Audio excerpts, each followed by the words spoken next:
भानु बाबा के रूप में विराज रहे हैं, क्योंकि कल लाडली जी आवे वारी हैं। पर महाराज जी को नियम है, ये एक रात एक शहर में एक रात ही रुकते हैं।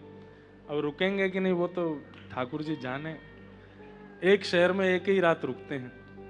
कल ठाकुर जी की राधाष्टमी महोत्सव है। महाराज जी से भी प्रार्थना है, हमारे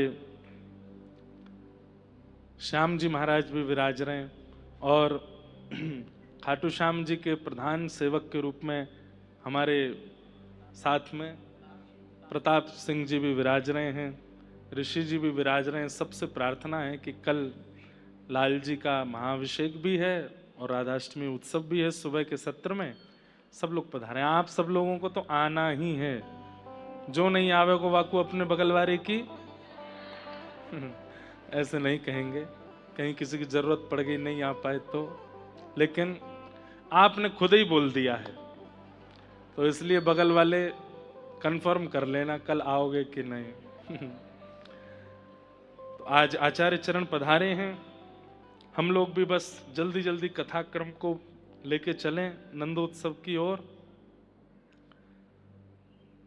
आगे भगवान के परम भागवत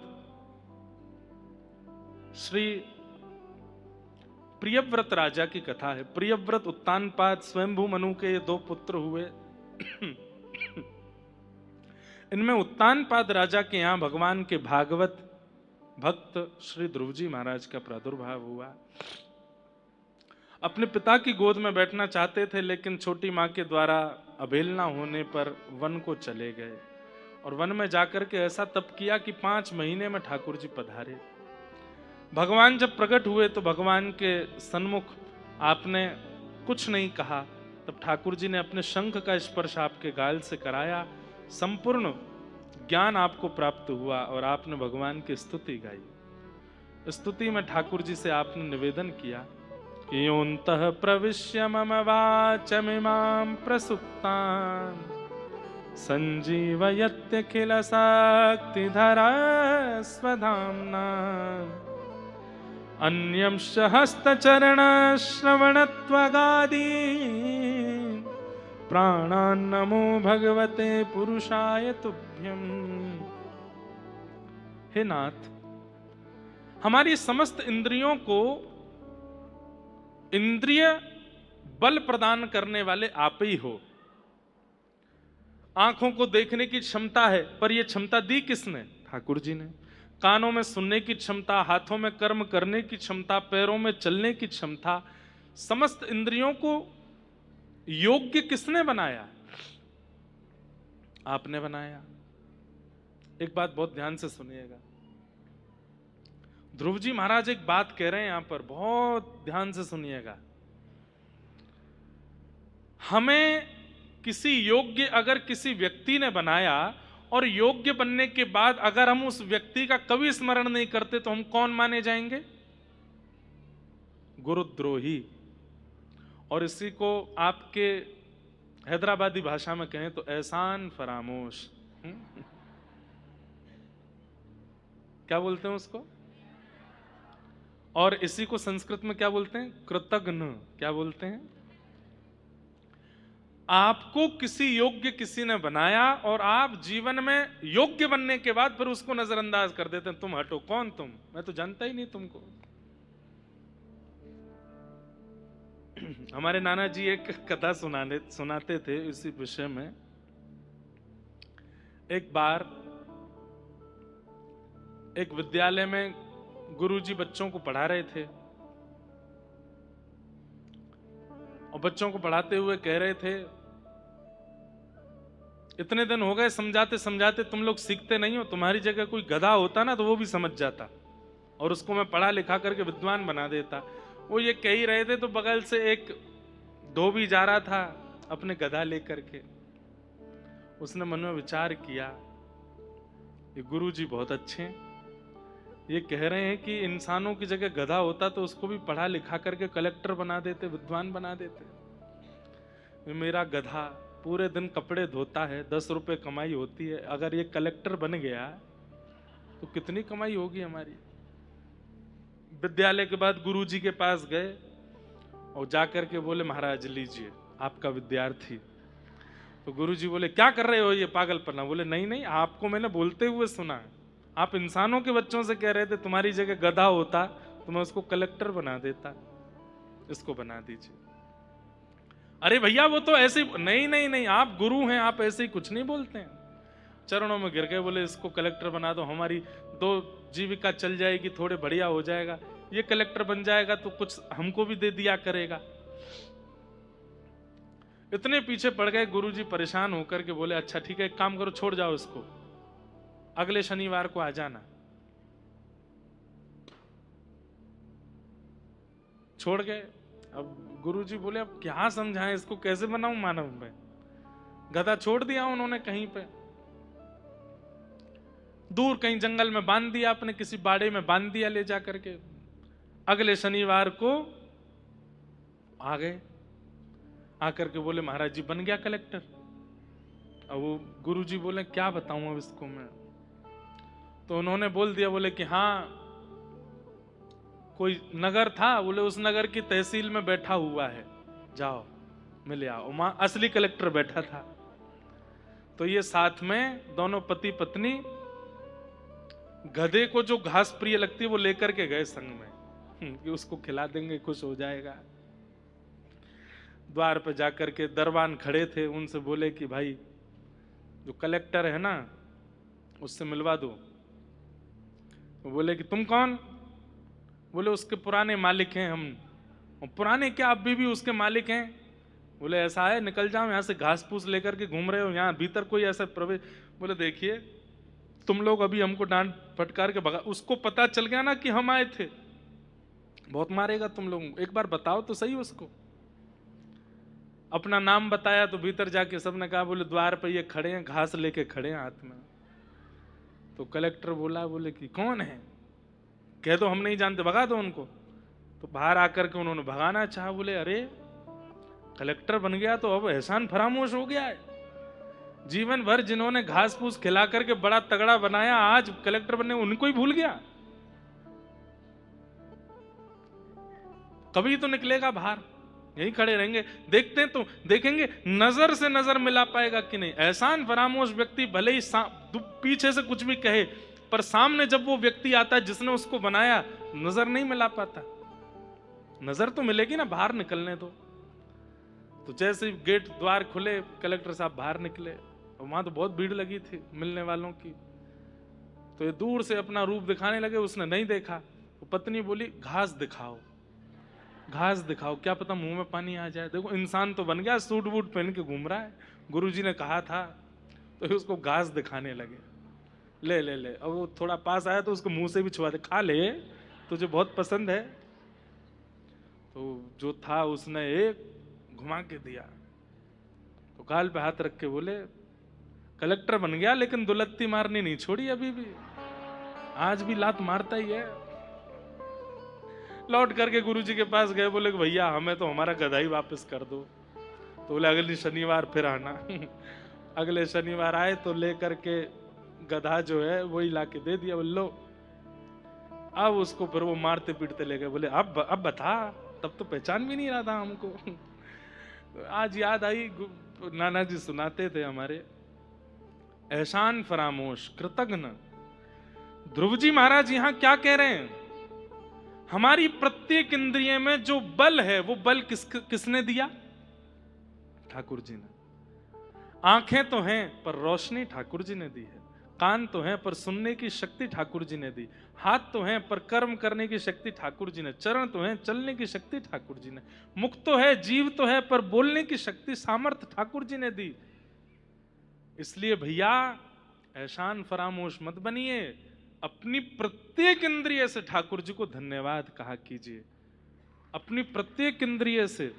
इन नेत्रों से हमने स्विट्जरलैंड देखा, अमेरिका देखा, ऑस्ट्रेलिया देखा, इंग्लैंड देखा, पर अगर हम केवल ये दुनिया ही देखते हैं तो हम एहसान फरामोश हैं।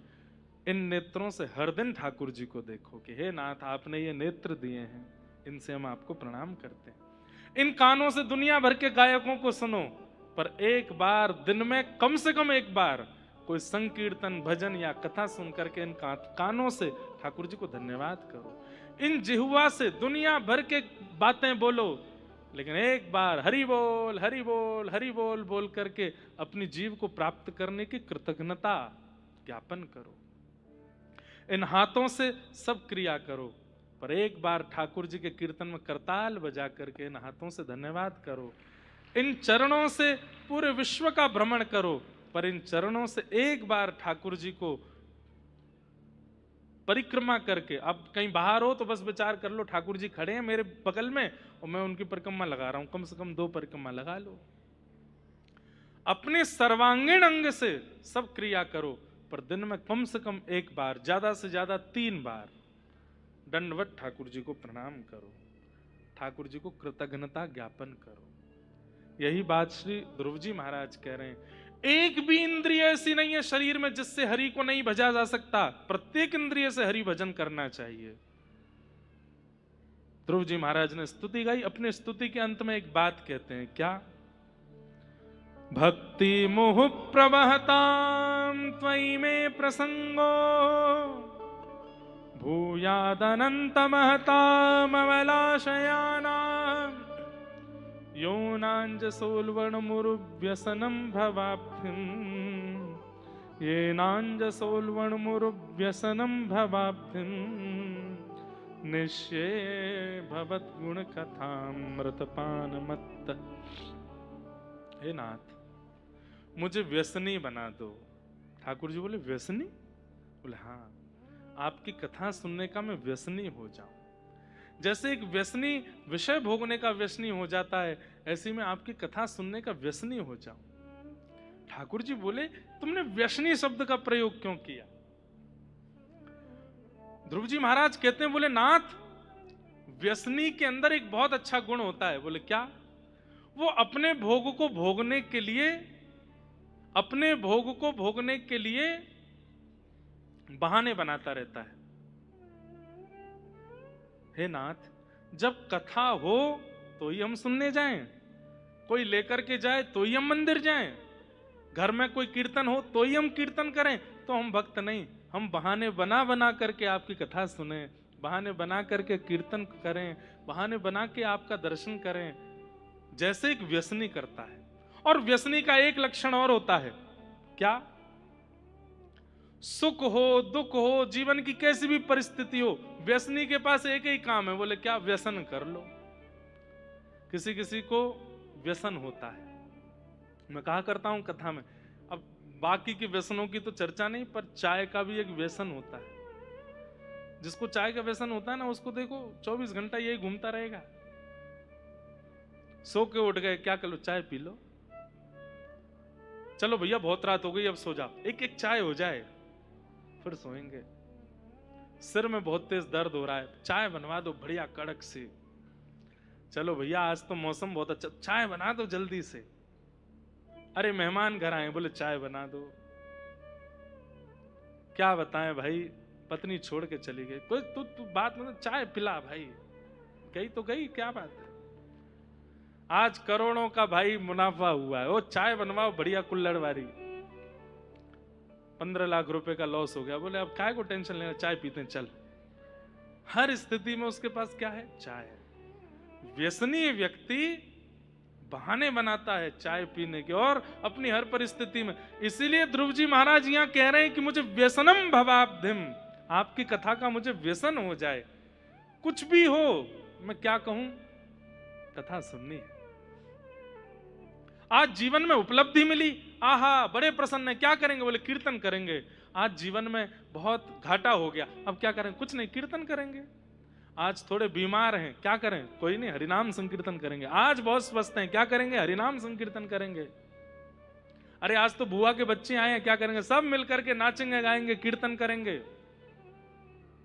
आज मेरा एक प्रेमी मित्र चला गया, क्या करें? कुछ नहीं, उसकी याद में कीर्तन करेंगे। हर स्थिति में केवल हरिस्मरण। इसलिए यहां ध्रुव जी व्यसन। देखो एक बात मेरी सुनिएगा बंधुओं, ध्रुव जी महाराज, प्रहलाद जी महाराज, मीराबाई, सूरदास, कुंभनदास, रैदास, ये जितने भी भक्त हैं, इनकी भक्ति में प्रधान बात क्या है? भक्ति में ये जो बातों का प्रस्तुतिकरण करते हैं ना, वो अद्भुत है। कथाएं तो अनेक लोग करते हैं, पर कथा किसकी समझ में आती है? जिसका प्रस्तुतिकरण उचित हो, जो व्यवहार के अनुकूल, माहौल के अनुकूल, लोगों के अनुकूल, बात के अनुकूल कथा कहता हो, उसकी समझ आ जाती है। प्रस्तुतिकरण वही भक्ति मीरा की आप कर लो, आपसे ठाकुर जी प्रसन्न नहीं होंगे, लेकिन आप अपनी प्रस्तुति में कुछ दिव्यता करोगे तो निश्चित है कि ठाकुर जी को आना पड़ेगा, ठाकुर जी को मिलना पड़ेगा। जैसे रैदास जी का प्रस्तुतिकरण कैसा है? वो अपने घर में ठाकुर जी की सेवा करते हैं।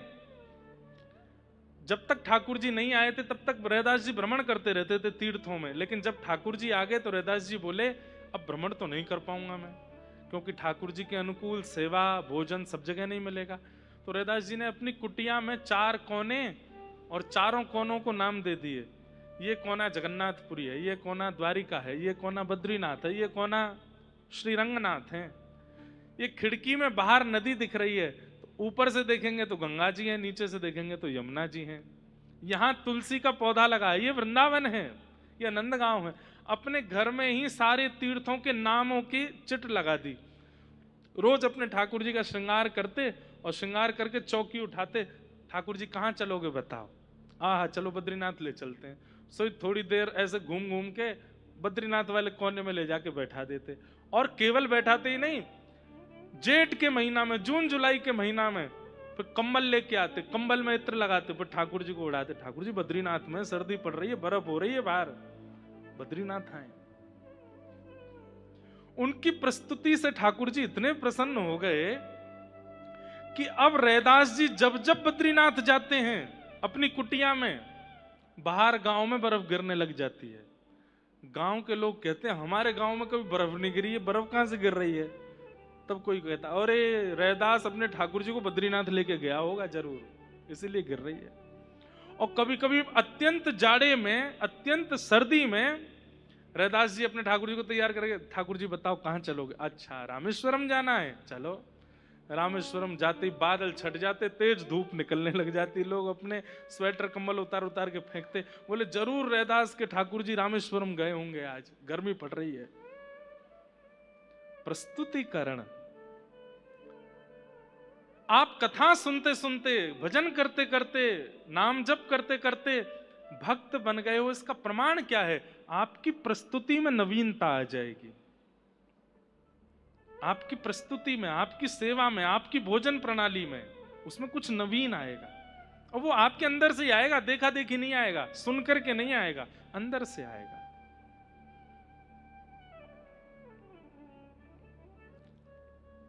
बहुत बातें हैं। प्रस्तुतिकरण, तो ध्रुव जी महाराज का प्रस्तुतिकरण देखो, वही बात हम मांगते हैं कि ठाकुर जी आपकी कथा मिल जाए, लेकिन उन्होंने एक शब्द जोड़ दिया, क्या? व्यसन चाहिए मुझे। ठाकुर जी भी रुक गए, रुको गरुण जी सुन के जाएंगे पूरी बात कह क्या रहा है। प्रस्तुतिकरण।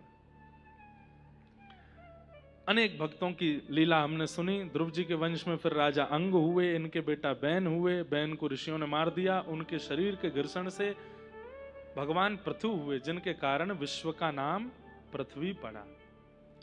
पृथु महाराज ने 10,000 कानों की कामना की। भूगोल खगोल का वर्णन किया गया। यहाँ पर आगे फिर जड़ भरत जी की कथा सुनाई गई, रघुगण राजा पर कृपा हुई। नरकों का वर्णन करते हुए वहां अजामिलोपाख्यान सुनाया गया। सबको हम प्रणाम मात्र करते हैं।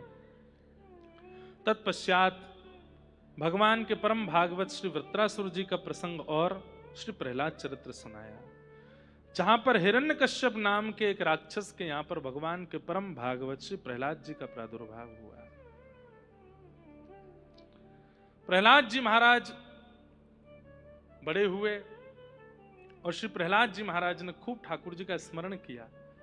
जितने लोग हमसे शिकायतें करते हैं कि हमारे परिवार के लोग भजन नहीं करने देते, पति नहीं करने देते, पत्नी नहीं करने देती, या कॉलेज में, स्कूल में, जॉब पे हमारे भजन का योग नहीं बन पाता, तो आप लोग प्रहलाद जी का स्मरण किया कीजिए। प्रहलाद जी जैसी स्थिति तो नहीं है, अकेले हैं प्रहलाद जी इतने लोगों के बीच में, लेकिन अपने ठाकुर जी का स्मरण नहीं छोड़ा। भजन का मतलब क्या होता है, भक्ति का मतलब क्या होता है कि स्मृति से कभी मेरे प्राणनाथ जाए ना। अत्यंत प्रेम करने वाले संसारी जीवों के बारे में देखा जाता है, माताजी नहीं मान रही, पिताजी नहीं मान रहे ब्याह के लिए, लेकिन वो अपनी प्रियतमा का चिंतन छोड़ता नहीं।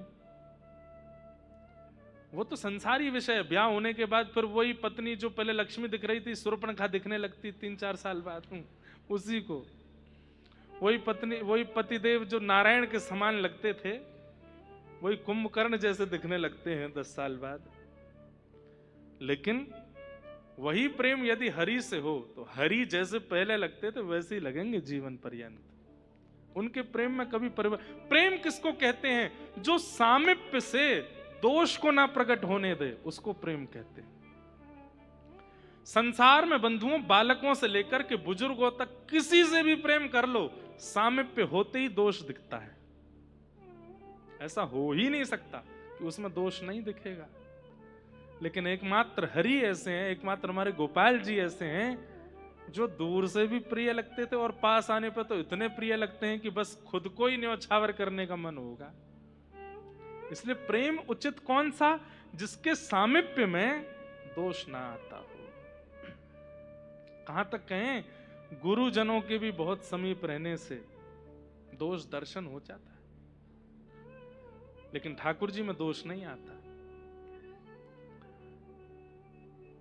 प्रहलाद जी महाराज विपरीत परिस्थिति में रहते हैं, लेकिन कभी स्मरण नहीं छोड़ा। आप चाहे जो करते हैं, अपनी स्मृति से कभी ठाकुर जी को मत जाने दीजिए। यह सबसे बड़ी भक्ति का स्वरूप है। मेरा अस्तित्व नहीं है, मेरी काबिलियत नहीं है, जो कुछ भी हो रहा है सब ठाकुर जी करवा रहे हैं, उनकी कृपा है, वो मेरे सदा साथ हैं। बस ये भावना। प्रहलाद जी महाराज इसी भावना में रहते हैं। जब उनके पिता डांटते हैं ना, तो प्रहलाद मंद मंद मुस्कुराते हैं।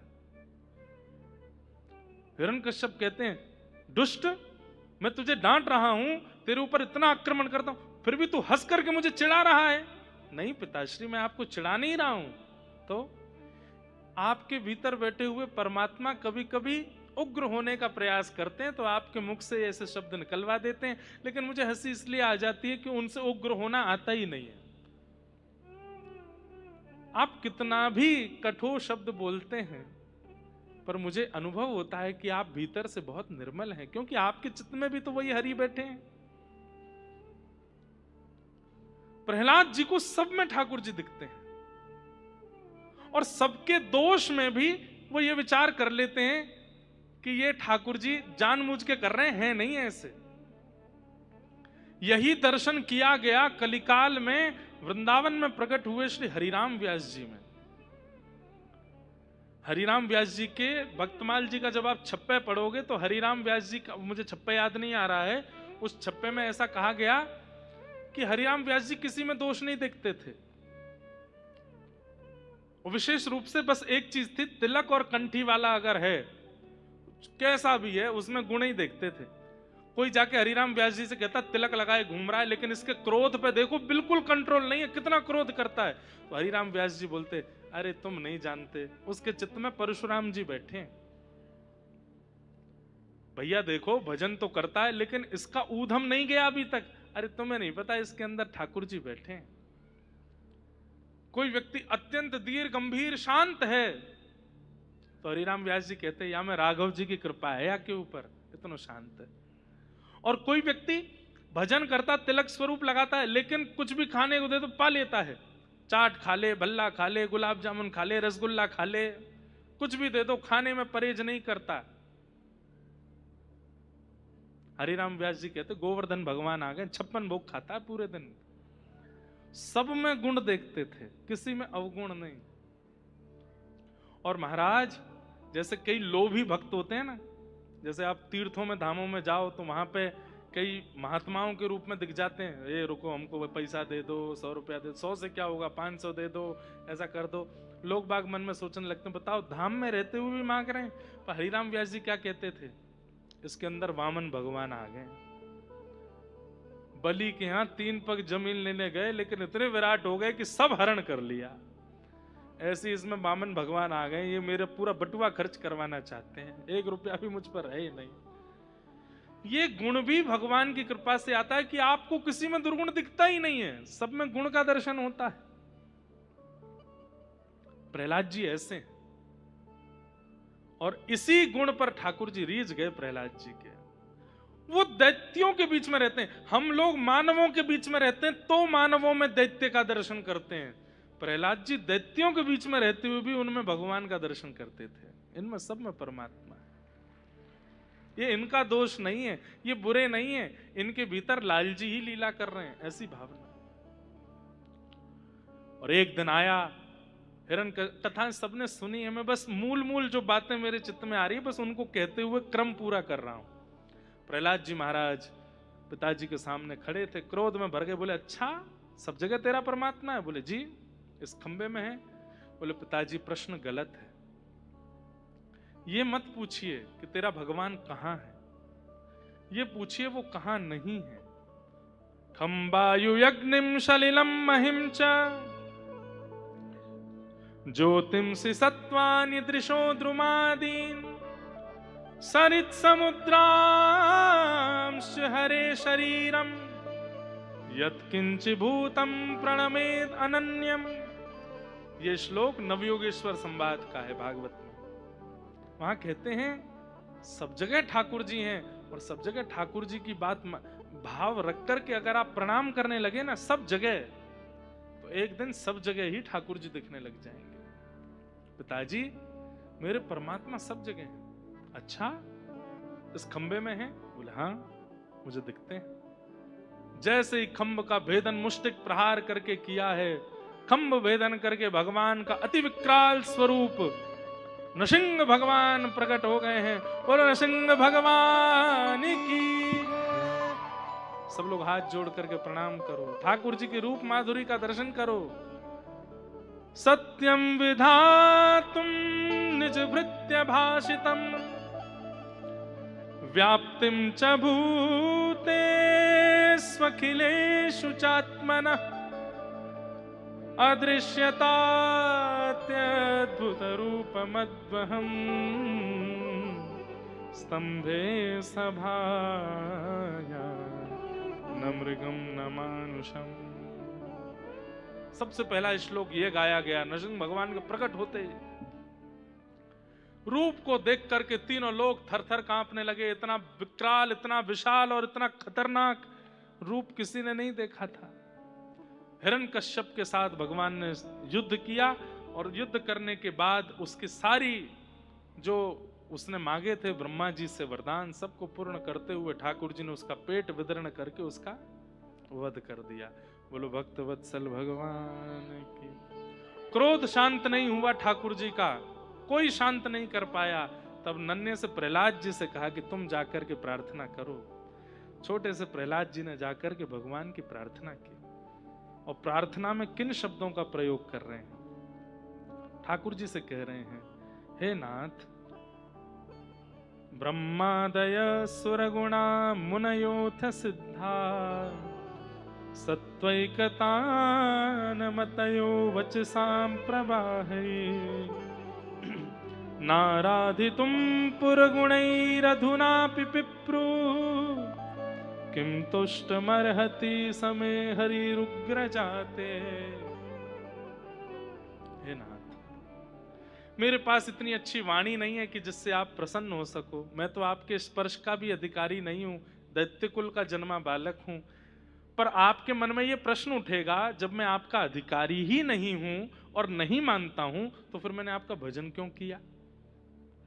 जब मैं ये बात जानता हूं कि मैं एक दैत्य बालक हूं, आपके स्पर्श का अधिकारी नहीं हूं, आपकी अर्चना का अधिकारी नहीं हूं, तो फिर मैंने किस विश्वास पर आपका भजन किया? आपके चित्त में ये प्रश्न आ सकता है नाथ, मैं उत्तर देना चाहता हूं। और मेरा उत्तर क्या है कि आप ये नहीं देखते कि कुल कैसा है, खानदान कैसा है, पवित्रता कैसी, अपवित्रता कैसी। आप तो उसकी भी रक्षा करने जाते हैं जो मानव भी नहीं है, जिसका नाम गजेंद्र है। जो गज इंसान भी नहीं है, वो जब आपको पुकारता है नारायण खिलगुरो भगवान नमस्ते, तो आप उसकी रक्षा करने के लिए आते हैं। उससे मेरे चित्त में विश्वास आया कि जब वो हाथी की रक्षा करने जा सकते हैं तो मैं तो मानव हूं। मेरी रक्षा करने क्यों नहीं आएंगे? हे नाथ, कृपा कर शांत हो जाइए। जैसे ये शब्द कहे ठाकुर जी के तो सारे गुस्सा उससे सब ठंडे हो गए, दौड़ करके गए, प्रहलाद को अपने अंक में भर लिया, अपनी जीभ निकाल करके जैसे एक शेर अपने बालक को चाटता है, भगवान नृसिंह प्रहलाद जी को चाटने लगे और अपने हस्त कमल से प्रहलाद जी के सिर पर हाथ फेरने लगे, बार बार अपने अंक में भरने लगे। प्रहलाद, तुझे मेरे रूप से डर नहीं लगता?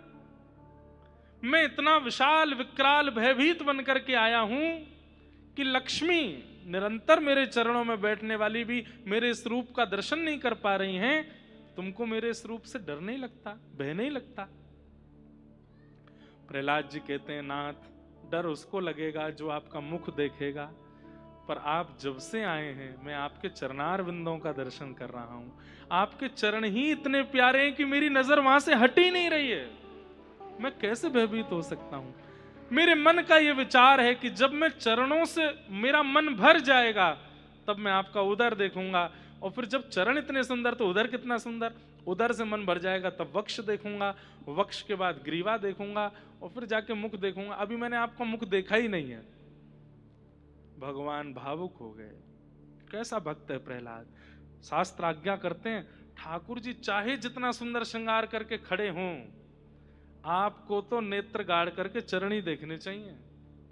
संचिंतयेत् भगवतश्चरणारविंदम वज्रांकुशध्वज सरोरुहलांचनाट्यम उत्तुंग रक्त विलसन नख चक्रवाल ज्योत्स्नाभिराहत महद हृदयांधकारम। हमने एक यहां पास में एक जगह है तांदूर, तेलंगाना में ही आता है, वहां हमारी कथा हुई थी एक बार। वहां हमने कथा में एक प्रैक्टिकल बताया था और उस प्रैक्टिकल का हमको लगभग सबने उत्तर दिया कि वो सफल हुआ। प्रैक्टिकल क्या था? सप्ताह तक अपने निष्ठा जिन ठाकुर जी में है वहां सप्ताह तक रोज जाइए, एक हफ्ते तक रोज जाना है, पर करना क्या है? ठाकुर जी का मुख नहीं देखना, केवल चरण देखने। चाहे जितना सुंदर श्रृंगार हो, चाहे जितनी सुंदर पोशाक हो, आपको ऐसे हाथ धर के केवल चरण ही देखने हैं। 7 दिन तक आप चरण देखेंगे, 8वें दिन आपके स्वप्न में ठाकुर जी अपना मुख दिखाने स्वयं आएंगे और यूं कहेंगे, तू रोज आवे मेरो मोहन आए देखे, चल देख ले मेरो दर्शन कर ले कैसे लग रहा हूं। ठाकुर जी का अपने आप स्वप्न में, और आपकी भक्ति भावना बहुत ज्यादा होगी, 2-3 दिन में ही दिख जाएंगे आपको स्वप्न में। और आप जाकर के अगले दिन देख लेना, या तो पूर्व दिन का श्रृंगार या फिर उस दिन जिस दिन आप गए उस दिन का श्रृंगार वही होगा जो आपने स्वप्न में देखा था। हम तो बहुत बार अनुभव कर चुके हैं ऐसा, लेकिन अभी इतनी भागदौड़ में रहते हैं तो रोज दर्शन करने मंदिरों में नहीं जा पाते, पर जब फ्री रहते तब किए। 4-4, 5-5 दिन तक मंदिर जा रहे हैं। गोविंद देव जी जयपुर में किया, श्रीनाथ जी में किया, राधा रमन जी में किया, बिहारी जी में किया, नहीं देखा ठाकुर जी को, चरण ही देखे बस। अब हमारे बिहारी जी हैं, खाटू श्याम जी, इनके तो चरण ही नहीं दिखते, फिर क्या करें? तो भावना रखो, जहां पुष्प का श्रृंगार है वहां चरण का चिंतन कर लो, देखो वहीं पुष्पों को ही विचार करो, इनके अंदर कोमल चरण हैं। ठाकुर जी के चरण कैसे हैं? ऊपर से नीले नीले हैं, नीचे से गुलाबी गुलाबी हैं, चारों तरफ जैसे माताएं आला लगाती हैं ऐसे ठाकुर जी के आला जैसा लगा हुआ है, सुंदर सुंदर उनमें चिन्ह बने हुए हैं, वज्र बना है, अंकुश बना है, आदि आदि ध्वजा बनी है। ऐसे ठाकुर जी के चरण जहां नहीं दिखते वहां पे अनुभव करो।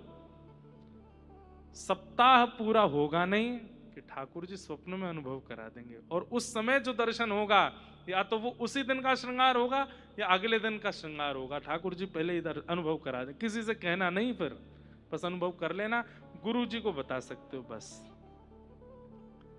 चरण दर्शन की ये महिमा है। नित्य चरण दर्शन से चित्त का मार्जन होता है, चित्त पवित्र होता है, इसलिए सबसे पहले चरण दर्शन करो। प्रहलाद जी कह रहे हैं मैं आपके चरण देख रहा हूं, मैंने मुख तो देखा ही नहीं। हमारे मन में ऐसा आता है, नरसिंह चतुर्दशी के ठीक अगले दिन आती है पूर्णिमा। तो चरण दर्शन करने के बाद नृसिंह भगवान के मुखमंडल का जो दर्शन है, ये मुख क्या है, ये नृसिंह मुख जो है ना, ये तो ठाकुर जी बाहर से पहन के आ गए। मतलब एक बात मान लो कि आवरण चढ़ा के आए हैं, भीतर से ठाकुर जी का स्वरूप जो है वो ठाकुर जी ने अगले दिन पूर्णिमा को प्रकट किया। आज से लगभग 300 कुछ वर्ष पूर्व। कहां? श्री गोपाल भट्ट जो की हृदय वेदना प्रगट्यो शाले ग्राम, रूप सुधा को खान हमारो श्री राधा रमण जुला। नृसिंह चतुर्दशी के ठीक अगले दिन गोपाल भट्ट जी के शालिग्राम से प्रकट हुए श्री राधा रमण लाल जी। मेरे मन में ऐसा आता है कि ठाकुर जी नृसिंह बनकर के आए तो प्रहलाद जी ने ठाकुर जी से कही होगी, नाथ ध्रुव जी को दर्शन देने आप हरि बन के गए, यशोदा मैया के लिए आप लाला बन के गए, रुक्मणी जी के लिए आप द्वारिकाधीश बन करके गए, मेरे लिए नृसिंह बन के क्यों आए, मेरे लिए इतना खतरनाक रूप धारण क्यों किया? तो प्रहलाद जी की हृदय की इच्छा पूरी करने के लिए ठाकुर जी ने कहा होगा, चिंता नहीं करो, इस तिथि की पूर्णता पर जब पूर्णिमा आएगी तब नृसिंह के भीतर जो मेरा स्वभाव स्वरूप था उसको मैं प्रकट करूंगा वृंदावन में। और वही श्री राधा रमण जी के रूप में प्रकट हुए। एक दिन तो राधा रमण जी को देखो, नृसिंह, दोनों विपरीत हैं। राधा रमण जी इतने कोमल लाला हैं और नृसिंह भगवान उतने ही उग्र दिखते हैं, उग्रम वीरम महाविष्णुम। तो ये राधा रमण जी कौन है? और नरसिंह भगवान के भीतर जो लाला हैं ये वही हैं, ये प्रकट हुए। इस प्रकार प्रहलाद जी के हृदय के ठाकुर जी नरसिंह बन करके आए। बलि बामन की कथा आई, देवासुर संग्राम और बलि के यहाँ भगवान बामन बन करके गए, सब कथाएं सुनाई गई। अष्टम नवम स्कंद में सूर्यवंश के राजाओं की चर्चाएं सुनाई गई। इसी सूर्यवंश में भगवान राम का प्रादुर्भाव हुआ। गुरुवर्थे त्यक्तराज्यो विचर धनुवनम पद्म पद्भ्याम प्रियायाः पाणिस्पर्शा क्षमाभ्याम व्रजत पथरुजो यो हरिन्द्रानुजाभ्याम वैरूप्या शूर्पणख्या प्रिय विरहरुष रोपितब्रो विजम्भ तस्ताब्धिर्वद्ध सेतु खलदवदहन कौशलेन्द्रोवतान्नः। बोलो राजा रामचंद्र भगवान। ये हमने जो श्लोक बोला ये एक श्लोक की है राम कथा है। शुकाचार्य जी ने एक श्लोक में पूरी राम कथा कह दी और फिर 2 अध्याय में उसका विस्तार किया। ऐसे प्रभु श्री राम को हम बारंबार प्रणाम करते हैं। फिर चंद्रवंश की कथा सुनाई गई और इसी चंद्रवंश में भगवान श्री कृष्ण का प्रादुर्भाव हुआ। भगवान श्री कृष्ण के प्रादुर्भाव की कथा 2 श्लोकों में सुना करके शुकाचार्य जी शांत हो गए। तब राजा परीक्षित ने चरणों में प्रणाम करके कहा कि भगवान ऐसे नहीं, सब कथाएं आपने सूक्ष्म सुनाई चलेगा, कृष्ण कथा तो विस्तार से सुनाई है। ये सुनने के लिए तो मैं यहाँ 4 दिन से बैठा हूं। कथितो वंश विस्तारो भवता सौम सूर्ययो राज्ञाम चोभय वंशानाम चरितम परमाद्भुतम। और तब यहां सुधी श्रोता जान करके वास्तविकता क्या है, कृष्ण लीला में अगर आप ऐसे बनकर के प्रवेश नहीं करोगे तो कृष्ण लीला समझ में नहीं आएगी। कैसे बनकर के? गोपी बनकर के। गोपी किसे कहते हैं? जो अपनी प्रत्येक इंद्रिय से केवल कृष्ण को चाहती है। चतुर्भुज दास जी के पद की एक पंक्ति है ना, दर्शन को नैना तपे वचन सुनन को कान मिलवे को हियरा तपे हिय के जीवन प्राण गोवर्धन वासी सांवरे गोवर्धन वासी लाल तुम बिन रयो न जाए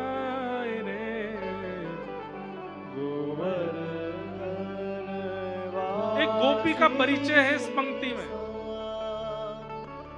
जिसके हाथ केवल कृष्ण को चाहते हैं, कान केवल कृष्ण को, नेत्र केवल कृष्ण को, नासिका केवल कृष्ण को, जिह्वा केवल कृष्ण को, त्वचा केवल कृष्ण को चाहती है, वो गोपी है। और जब तक ये नहीं बनेंगे तब तक कृष्ण लीला समझ नहीं आ सकती। आज परीक्षित उस भाव में आ चुके हैं 3 दिन की कथा के बाद कि उनका रोम रोम केवल कृष्ण का दर्शन करना चाहता है। और इसी चीज को परखने के लिए शुक्राचार्य जी ने कथा को विश्राम किया, लेकिन जब देखा कि परीक्षित अब गोपी भाव में परिणत हो चुका है तो प्रवेश कराया ब्रज की लीला में। अब सावधान हो जाइएगा, आज कल और परसों ये 3 दिन ब्रज लीला चलेगी, बहुत सावधानी से सुनिएगा। वसुदेव गृहे साक्षात भगवान पुरुष पर जनिष्यते तत्प्रियार्थम सबवन्तु सुरस्त्रिय। वसुदेव जी के यहाँ भगवान कृष्ण बनकर के आएंगे, ऐसी भगवान ने घोषणा की आकाशवाणी से। देवताओं को ये आकाशवाणी सुनाई दी, सबने जाकर के ब्रजमंडल में अनेक अनेक रूप धारण कर लिए। दुष्ट कंस अपनी बहन देवकी का विवाह वसुदेव जी से कर देता है, और एक दिन उनको विदा करने के लिए जब जाता है तब आकाशवाणी होती है कि इन्हीं का अष्टम गर्भ तुम्हारा काल होगा। ये सुनकर के दुष्ट कंस देवकी मैया का सर धड़ से अलग करने का प्रयास करता है, पर वसुदेव जी आश्वासन देते हैं ये तुम्हारा काल नहीं है, इनकी संतान है, जितने बालक होंगे हम तुमको दे देंगे। इसी विश्वास पर 6 बालकों का वध कंस ने कर दिया। 7वें बालक के रूप में श्री बलराम जी पधारे, पर भगवान ने योग माया के द्वारा उनका गर्भ स्थानांतरित करा दिया, और 8वीं संतान के रूप में अब भगवान कृष्ण आ रहे हैं। बड़े बड़े सैनिक लगा दिए गए, लेकिन जैसे ही अष्टमी तिथि भाद्रपद आया है, सब गहरी निद्रा में सोए हैं। कंस भी गहरी निद्रा में सोया है, हाथों में हथकड़ियां, पैरों में बेड़ियां लगी हैं, 2-2 ताले लगे हैं, सब दरबान सजग खड़े हैं। लेकिन आज पता नहीं सबको निद्रा आ गई, गहरी नींद में सब सोए। मंदम मंदम जलधरा गिरने लगी आकाश से, और जैसे ही अर्धरात्रि हुई है, उसी अर्धरात्रि के समय कंस के कारागृह में देव की मैया के गर्भ से एक दिव्य तेज प्रकट हुआ, और दिव्य तेज के साथ शंख चक्र गदा पद्म धारण करके भगवान श्री कृष्ण का प्रादुर्भाव हुआ है। बोलो बाल कृष्ण लाल की जय। तमद्भुतम बालकमंबुजे क्षणम चतुर्भुजं शंख गदायुधायुधं श्रीवत्सलक्ष्मं गलसौभकौस्तुभं पीतांबरं सांद्रपयोदसौभगं। भगवान 4 भुजा धारण करके प्रकट हुए, गले में कौस्तुभमणि पहन के आए हैं, पीतांबरी पहन के आए हैं, शंख चक्र गदा पद्म सब चल रहे हैं ठाकुर जी के, मंद मंद मुस्कुरा रहे हैं। ठाकुर जी विराट नहीं प्रकट हुए हैं, इतने से ही छोटे से, जैसे छोटा बालक होता है उतनी आकृति है ठाकुर जी की, लेकिन शंख चक्र आदि सब लेके आए हैं। कभी कभी मन में आता है कि छवि, एक बालक ने मुझे छवि बना के भेजी, निर्वस्त्र गोपाल जी 4 भुजा में और शंख चक्र हाथ में लेकर के खड़े हैं, घुंघराले केश हैं, गोल मटोल गाल हैं, 2 दतुइयां दिख रही हैं। देव की मैया बोली, आ गए प्रभु? हाँ मैया आ गए, आपने प्रार्थना की थी हमारे लाला बन के आओ, हम आ गए। मैया बोली, लाला बन के आने को कहा था, पिताजी बन के नहीं। ये शंख चक्र कपड़ा पहन के कोई लाला होता है?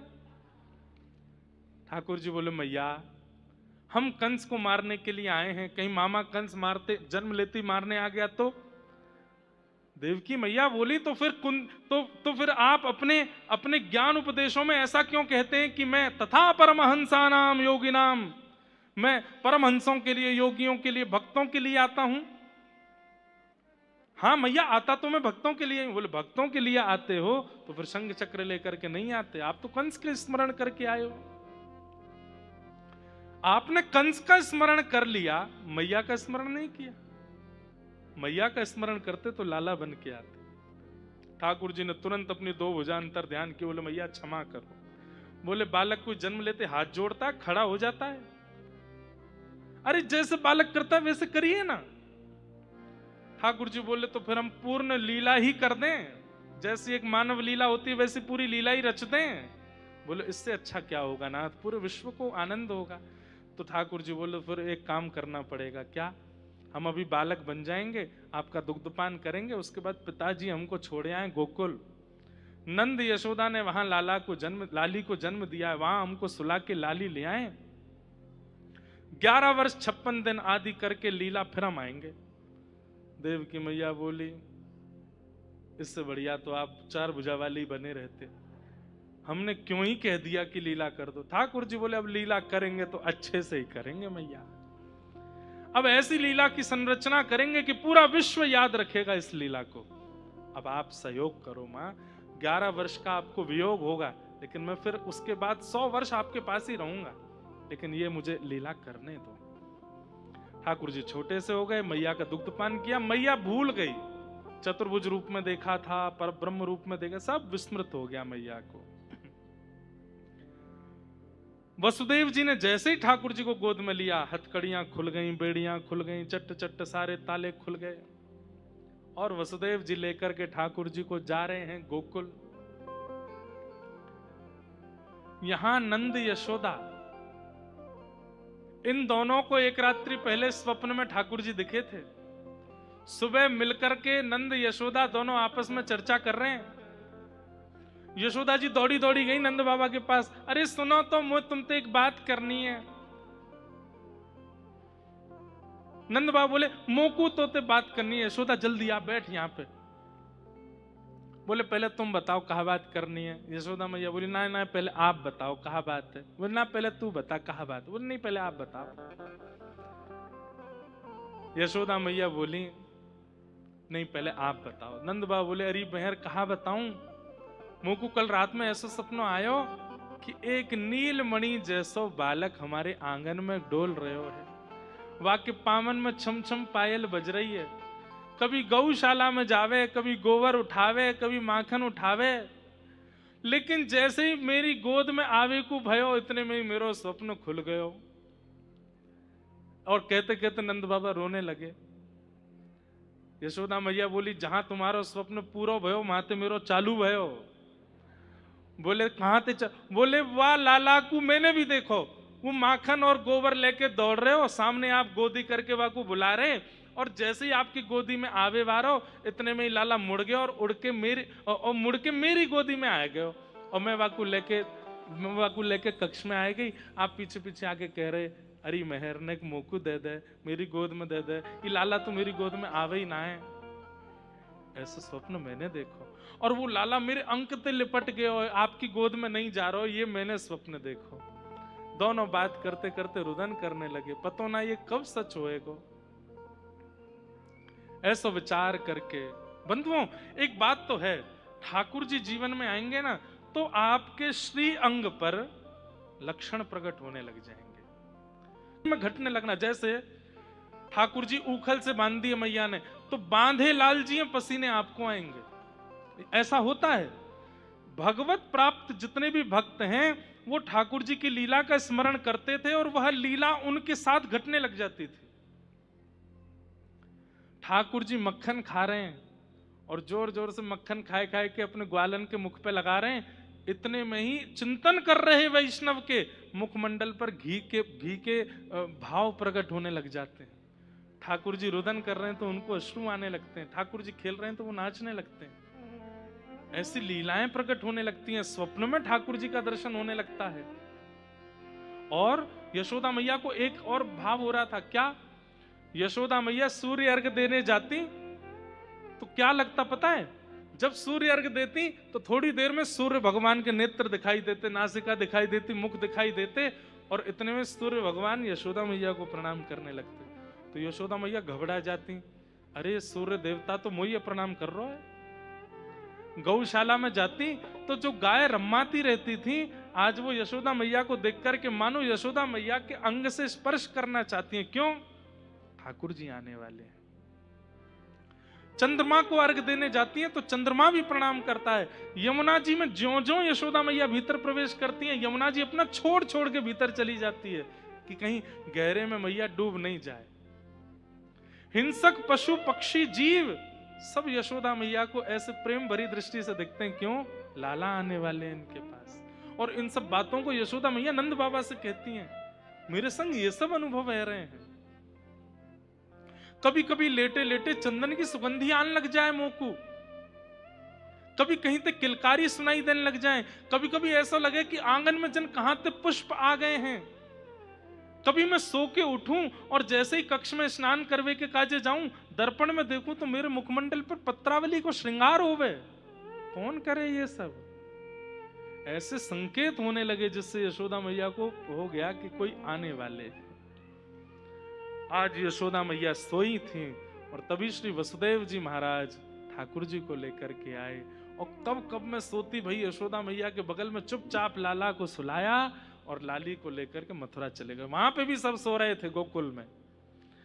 लाली के जाते ही कंस के नेत्र खुले।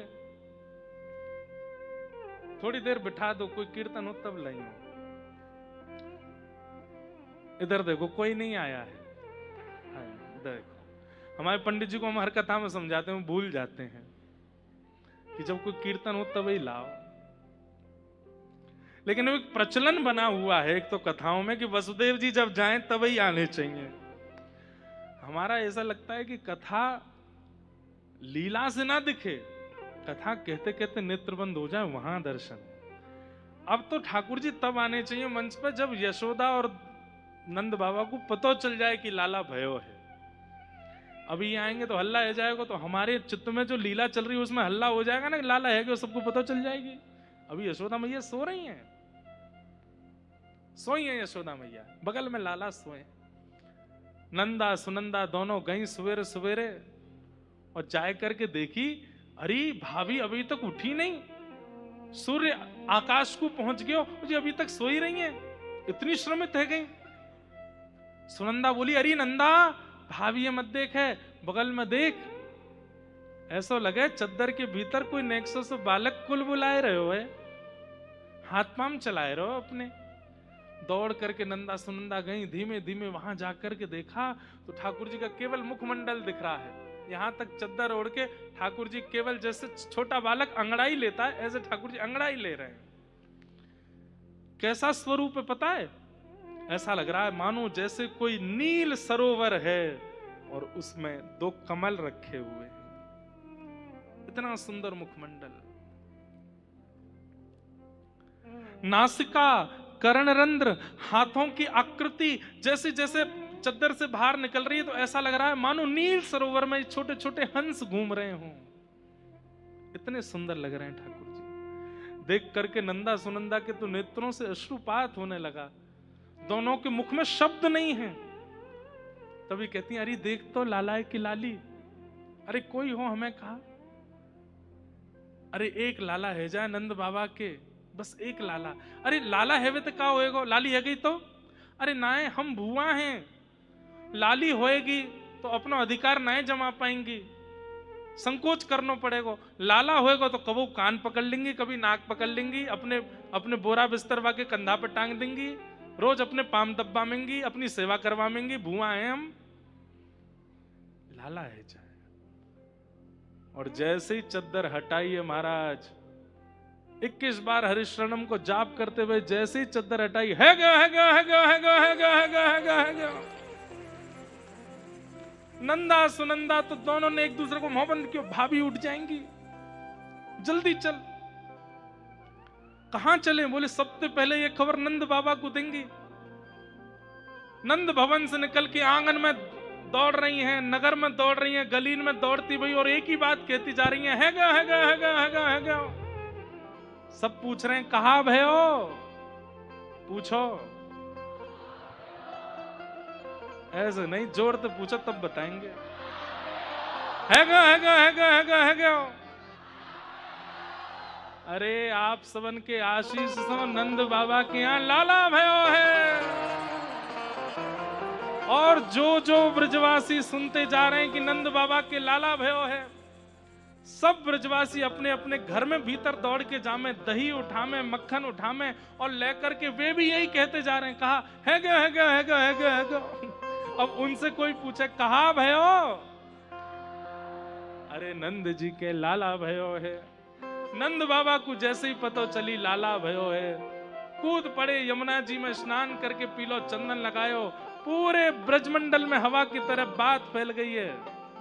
हो ब्रज में है रही जय जयकार, नंद घर लाला जायो है।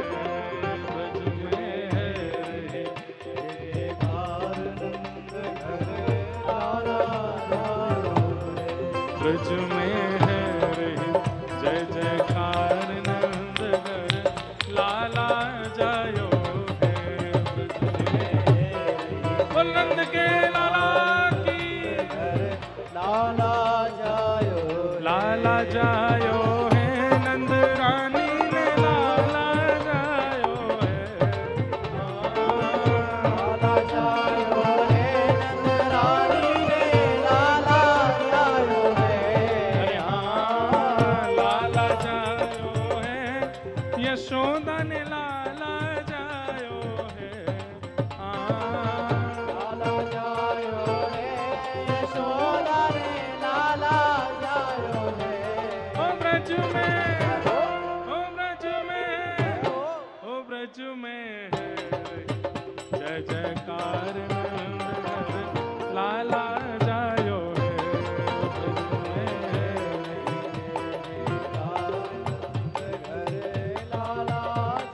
नंद के लाला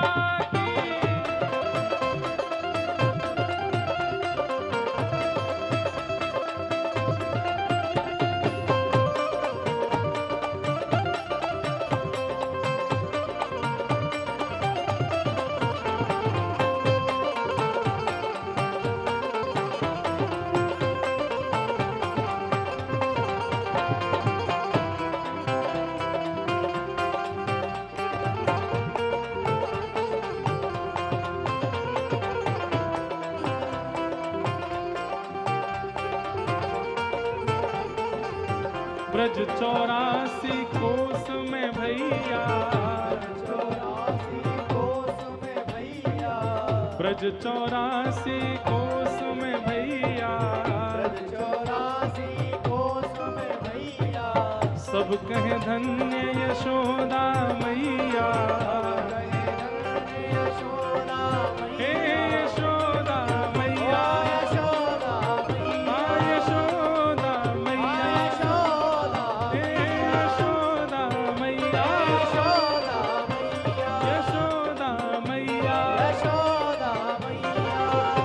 साल की आयु में सुत सो जायो है। 80 साल की आयु में सुत सो जायो है। हो ब्रज में दोनों भुजा उठाओ ऊपर, दोनों भुजा उठाओ और जोर से बोलना है। हो ब्रज में, हो ब्रज में, हो ब्रज में है जय जयकार, नंद घर लाला जायो है।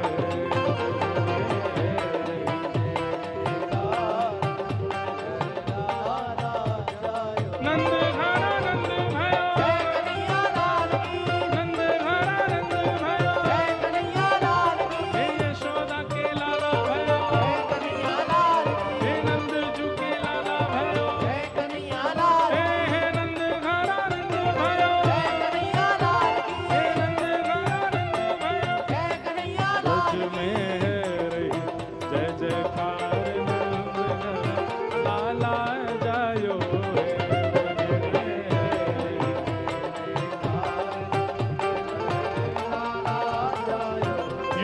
यूथ नंद घर आवे,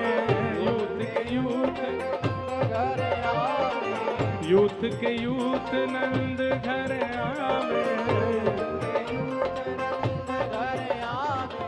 ग्वाल बाल सब हिल मिल गावे, ग्वाल बाल सब हिल मिल गावे,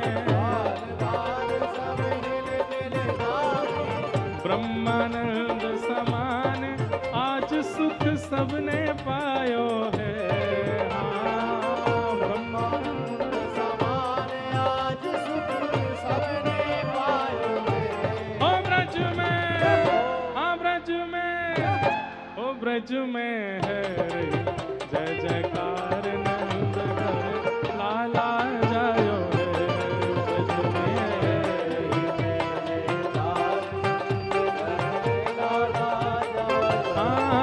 ब्रज में है रे जय जयकार नंद घर लाला जायो।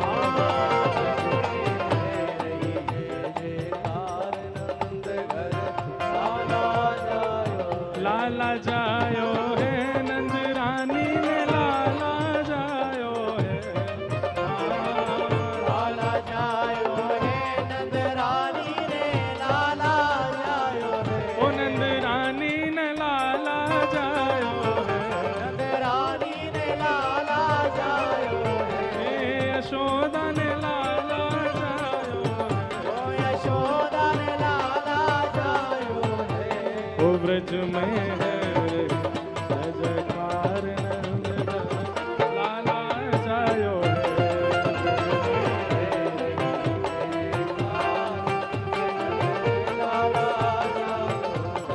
ओ ब्रज में है रे जय जयकार नंद घर लाला जायो।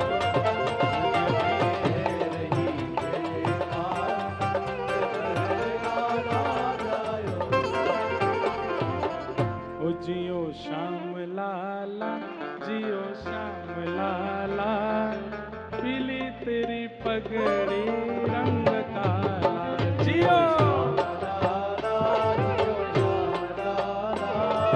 पीली तेरी पगड़ी रंग काला। मथुरा से आए नंद लाला, मथुरा से आए नंद लाला। हे मथुरा से आए नंद लाला, मथुरा से आए नंद लाला। ब्रज की गोपियों से पड़ गया पाला, ब्रज की गोपियों से पड़ गया। हाँ ब्रज की गोपियों से पड़ गया पाला, ब्रज की गोपियों से पड़ गया। ओ जियो श्याम लाला, जियो श्याम लाला, पीली तेरी पगड़ी रंग काला। जियो श्याम लाला, जियो श्याम लाला, पीली तेरी पगड़ी रंग काला। जियो श्याम लाला, जियो श्याम लाला, पीली तेरी पगड़ी रंग काला। जियो श्याम लाला, जियो श्याम लाला, पीली तेरी पगड़ी। बननंद के लाला की बधाई हो, बधाई हो, बधाई हो।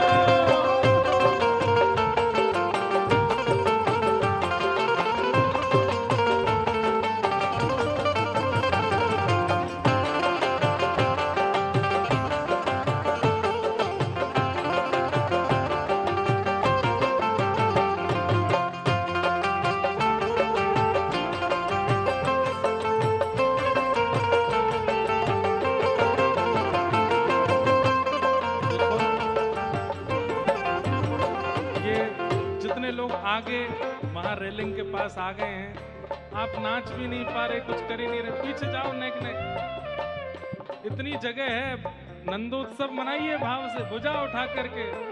मत रो मेरे कान्हा उमा उमा, मत रो मेरे कान्हा उमा उमा। ओ मत रो मेरे लाला उमा उमा, मत रो मेरे लाला उमा उमा। ओ तोहे समझावे सुनंदा भुआ, ओ तोहे समझावे सुनंदा भुआ, ओ तोहे समझावे सुनंदा भुआ, ओ तोहे